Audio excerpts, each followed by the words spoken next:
parlé plusieurs fois du sujet financement. Véronique de Belvallet en parlait lors de son intervention sur les prix de l'électricité et les aides, les dispositifs financiers qui sont mis en place aujourd'hui au niveau national. Et évidemment, au niveau local, Tours Métropole est très engagé sur l'accompagnement des entreprises, et des particuliers aussi, bien sûr, mais ici, on est surtout là pour parler des entreprises, pour faire face aux aléas sur les tarifs de l'énergie. Merci pour ce lancement. Donc, je m'appelle Victor Carit, je travaille à Tours Métropole. Je suis en charge de la planification de la trajectoire énergie-climat du territoire jusqu'en 2030, donc pour ces 300 000 habitants, et de ce dispositif d'aide dont je vais vous parler aujourd'hui, qui cherche à aider les entreprises à sortir des énergies fossiles. Le territoire baisse ses consommations d'énergie, le territoire se décarbone encore plus vite, simplement pas assez vite. Si on se réfère à la période 2008-2018, la consommation d'énergie a baissé de 9%, c'est les émissions de gaz à effet de serre de 19%. Donc c'est bien, ça fait un bon rythme annuel, mais ce rythme doit encore être multiplié par 2 pour la baisse des consommations d'énergie, par 5 pour le rythme annuel de décarbonation, si on veut faire notre part des objectifs nationaux. Donc il y a du pain sur la planche et c'est super que tout le monde s'y mette. On a eu plein de super témoignages aujourd'hui. Et donc le focus aujourd'hui va être sur la production de chaleur renouvelable. Donc on quitte le monde de l'électricité, on va parler calories thermiques et donc à destination des entreprises. Donc ce contrat d'objectif territorial est financé par l'ADEME et la région Centre-Val de Loire. C'était important que je le dise. La métropole est juste le référent technique local pour cette aide et c'est moi-même qui suis en charge de ce développement qui vise donc à soutenir les 5 filières listées ici de production de chaleur renouvelable. Donc la production de chaleur à partir de biomasse, bois énergie généralement. J'aurai une petite étude de cas et je vais vous montrer un projet assez important sur notre territoire. Le bois énergie, c'est la source numéro 1 d'énergie renouvelable sur notre territoire aujourd'hui. C'est près de 7% de l'approvisionnement énergétique du territoire. Historiquement, c'était encore plus, mais c'est resté une part importante et une part qui est vouée à croître dans les années qui viennent. Le solaire thermique, alors pour les non spécialistes, ça ressemble à du solaire photovoltaïque de loin. C'est un petit panneau solaire généralement en toiture. Simplement, là, on ne fait pas de l'électricité, on fait juste de l'eau chaude qui peut servir aux différents usages dans les bâtiments ou dans des process industriels, ça existe aussi. Donc une filière peu développée sur notre territoire, pourtant il y a du potentiel. On a des installations de solaire thermique encore beaucoup plus au nord, sous nos latitudes, donc une filière qui ne demande qu'à croître. La géothermie qui fait l'objet en ce moment d'un plan national pour être accéléré, parce qu'il y a des potentiels de développement également très importants. Alors on n'est pas sur un volcan sur Tours Métropole, vous le savez. C'est-à-dire que si on creuse, on ne va pas avoir rapidement des températures élevées. Simplement, on a le sol qu'on a partout à peu près en France, un sol qui, même en hiver, si on creuse assez, va être autour de 15 degrés. Et 15 degrés, c'est pas assez pour nous chauffer, mais 15 degrés, si on le couple à une pompe à chaleur, un équipement dont on a parlé en détail tout à l'heure chez ST Microelectronics, pour un petit peu de kilowattheure électrique, on va récupérer beaucoup de calories thermiques qui permettent donc de subvenir à nos besoins. Et là, le potentiel est énorme, parce qu'à peu près partout, chaque mètre carré de sol, il y a cette énergie. Il y a cette basse énergie, puisqu'il faut la remonter en température pour pouvoir l'exploiter dans nos usages courants. Donc la géothermie, et je reviendrai aussi là-dessus. Et enfin, la récupération de chaleur fatale, on en a également parlé. Ce mot est peut-être un peu barbare, chaleur fatale. L'idée, c'est de récupérer l'énergie d'un process qui n'est pas fait pour ça dans un premier temps. Donc là, on a la photo d'un data center. Un data center, c'est d'abord fait pour balader de la donnée, stocker de la donnée. C'est pas fait pour chauffer. Simplement, ça chauffe beaucoup. Et on va donc récupérer cette chaleur pour la substituer à un autre moyen de production. C'est généralement les projets les plus rentables, puisqu'on paye déjà pour l'usage premier. Il suffit de mettre le moyen technique de récupérer cette chaleur-là pour l'usage. Voilà une phrase importante, puisqu'on parle beaucoup de photovoltaïque dernièrement. C'est pas pour opposer les moyens de production, mais c'est juste pour resituer qu'ici, on parle que de la chaleur, donc on ne soutient pas le solaire photovoltaïque avec ce dispositif-là. Donc cette aide a été conçue pour prendre par la main les grandes structures, mais surtout les plus petites structures qui n'ont pas forcément les capacités pour se projeter sur ces technologies-là et les travaux que ça implique. C'est pour ça qu'on va casser toutes les barrières à l'entrée qui peuvent vous séparer de la réalisation de ces projets. On peut réaliser pour vous gratuitement une étude d'opportunité, c'est-à-dire comprendre assez rapidement si dans la configuration de votre site, de vos besoins, eh bien, est-ce qu'on peut envisager le bois énergie, est-ce qu'on peut envisager la géothermie, oui, non, pourquoi. On est là pour vous aider à répondre à ces questions, à sortir quelques éléments de dimensionnement, puissance, consommation, coût, retour sur l'investissement. Ça va être des chiffres préliminaires, mais qui vont après vous donner suffisamment de confort pour vous lancer sur une étude de faisabilité. Et voilà, dans cette optique de vous prendre par la main jusqu'à la réalisation des projets, on va financer cette étude de faisabilité à hauteur de 60%, tant que celle-ci est faite par un bureau d'études certifié. Et là encore, notre niveau d'accompagnement se proportionne à vos besoins. On peut aller jusqu'à rédiger le cahier des charges pour vous, faire le mail, l'envoyer aux entreprises, au bureau d'études qui feront cette étude de faisabilité, qui là pour le coup sera engageante. Le bureau d'études s'engagera sur les résultats en termes de coûts et en termes de performance économique et environnementale de votre projet. Voilà, il y a juste une petite différenciation de subvention. Pour les grandes entreprises, le taux est à 50%. Pour les autres entreprises, ce taux est à 60% d'aide sur l'étude de faisabilité. Arrive la partie investissement, et donc là, ce dispositif d'aide, c'est le cœur, hein, va donc permettre de financer 45%. C'est forfaitaire, quelle que soit la filière, vos projets. Si on est sur des très très gros projets à l'échelle industrielle, hein, on irait sur une étude économique et pas forcément ces taux-là, mais pour a priori toutes les personnes dans cette salle, on parle bien de ce niveau d'aide. Qui se simple ici, quelle que soit la filière. Voilà, il y a peu d'astérix dans ce dispositif d'aide. Et puis on s'engage dans la durée.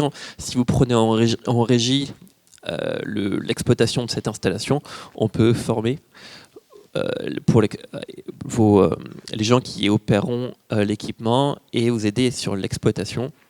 On cherchera à voir si effectivement vous obtenez bien les résultats que vous attendiez avec votre investissement. Voilà, c'est une plaquette que vous pourrez télécharger sur le site web de la métropole, mais j'ai déjà dit l'essentiel dans mes propos jusqu'ici. Je vais juste me concentrer sur cette petite synthèse en 6 points, mais vous pourrez en retenir peut-être 3, donc le taux de subvention à hauteur de 45%. Ce point 3 qui a, je trouve, beaucoup transpiré de toutes les présentations, hein, c'est que ces investissements, bon, il aurait fallu les faire hier, mais elles vont permettre à des acteurs qui sont déjà pris par la hausse des prix de l'énergie de concevoir des investissements importants, juste pour pouvoir résister, parce que quand les prix d'énergie bougent si vite, ça bouge le tissu économique et pas forcément de la façon dont on le souhaiterait. Donc on est là pour favoriser la résilience du tissu économique. Et puis peut-être le dernier point, c'est que les fonds disponibles sont significatifs, hein. Ça fait partie des dispositifs nationaux largement abondés, qui ont même été renforcés et où les seuils de financement ont été rendus encore plus flexibles. Donc il n'y a absolument pas de limite à ce stade sur ces aides, et on a des signaux positifs pour la suite. Voilà, j'ai terminé parce qu'on m'avait dit de présenter des exemples concrets derrière ces aides. Et je vais vous parler d'un chantier que je suis personnellement à la station d'épuration de la ville. On a la plus grande station d'Indre-et-Loire qui se situe à La Riche, la station de la Grange David. Je suis prêt à vous en parler pendant plusieurs heures, mais on va la faire courte, puisqu'il y a déjà eu à boire et à manger pour les plus ingénieurs parmi vous. En tout cas, une station d'épuration, pour la faire vraiment très simple, on récupère donc les eaux usées de 400 000 équivalents habitants pour cette station, à un point ici, et il se trouve que donc tous les eaux usées arrivent dans ce bâtiment-là, Et on va ensuite passer une filière eau, donc ça consiste à passer par ces grands bassins que vous voyez ici, des bassins d'aération ou des bassins de décantation de leur petit nom. En tout cas, si on suit donc le parcours de l'eau, on passe par ces bassins, on finit dans ce traitement tertiaire et on peut aller à la Loire. Il y a une filière biologique où on va récupérer les boues au bas de ces bassins et les envoyer dans ces épurateurs, dans ces digesteurs. On a la particularité d'avoir une station d'épuration qui est équipée de ces dispositifs-là, qui permet au départ de réduire le volume de boue, puisqu'en les méthanisant, on va réduire leur volume et on réduit les coûts logistiques, mais surtout on produit du biogaz. On produit de l'ordre de 8 gigawattheures de gaz par an. Si vous voulez faire le lien avec les chiffres précédents, c'est la production numéro 1 de biogaz sur ce territoire à ce stade, grâce à 3 méthaniseurs. Simplement, ces méthaniseurs, ils vont consommer beaucoup d'énergie, puisqu'il faut les maintenir à 37 degrés en permanence toute l'année. Et donc jusqu'ici, une partie du biogaz qui était produit par ces digesteurs était consommée dans des chaudières biogaz pour maintenir ces digesteurs à température. Donc on se privait d'une capacité d'injection plus forte. Ici, on a une unité de traitement du biogaz avant d'injecter le biogaz sur le réseau de la ville pour que tout un chacun puisse en profiter.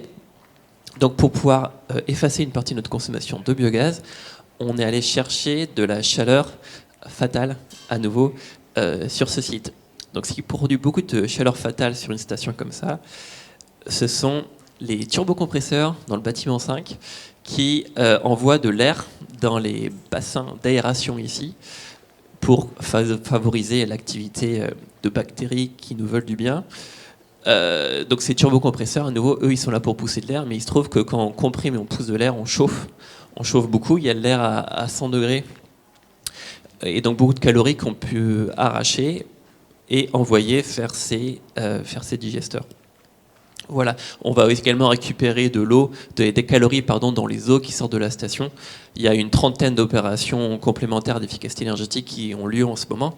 J'y vais cet après-midi pour donc augmenter la production de biogaz sur le site et baisser de consommation d'électricité.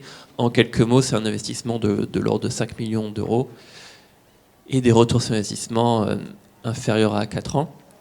Et vous voyez que les aides étaient significatives. C'est un dispositif qui bénéficie des aides du Code ENR qui vont vers les porteurs de projets privés, mais également publics.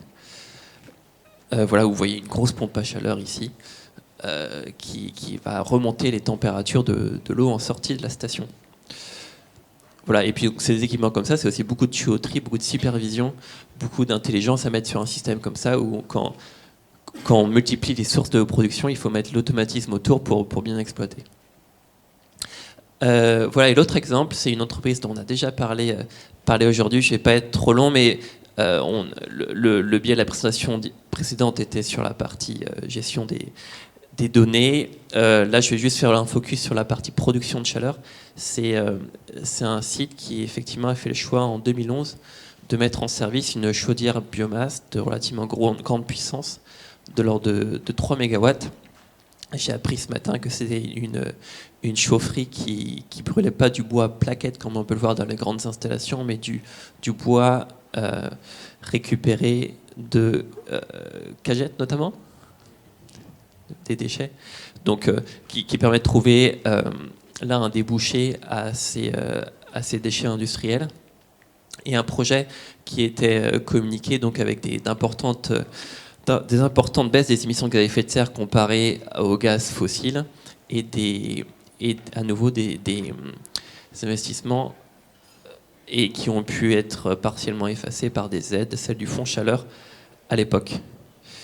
Voilà, et ça c'est qu'un début puisqu'on parlait ce matin des suites possibles sur un site comme cela, à nouveau de la récupération de chaleur sur d'autres organes de l'usine et possiblement de la mutualisation des besoins avec des réseaux de chaleur, puisqu'effectivement, j'ai omis de vous présenter cette filière tout à l'heure, pour ceux qui suivaient.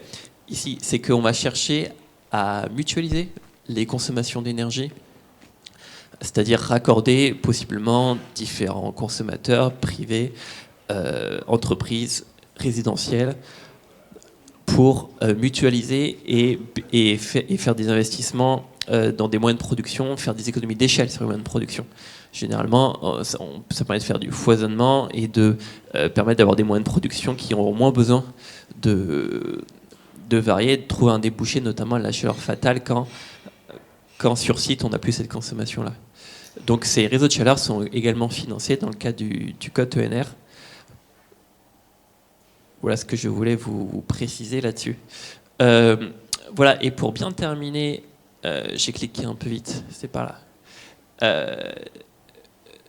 Juste donc, en synthèse, vous rappelez donc que cet accompagnement technique vous est offert. Vous invitez à venir le 14 mars à l'ADEME Tour, puisque voilà, parmi les choses qu'on a identifiées pour passer à l'action, il faut voir des installations pour pouvoir se projeter.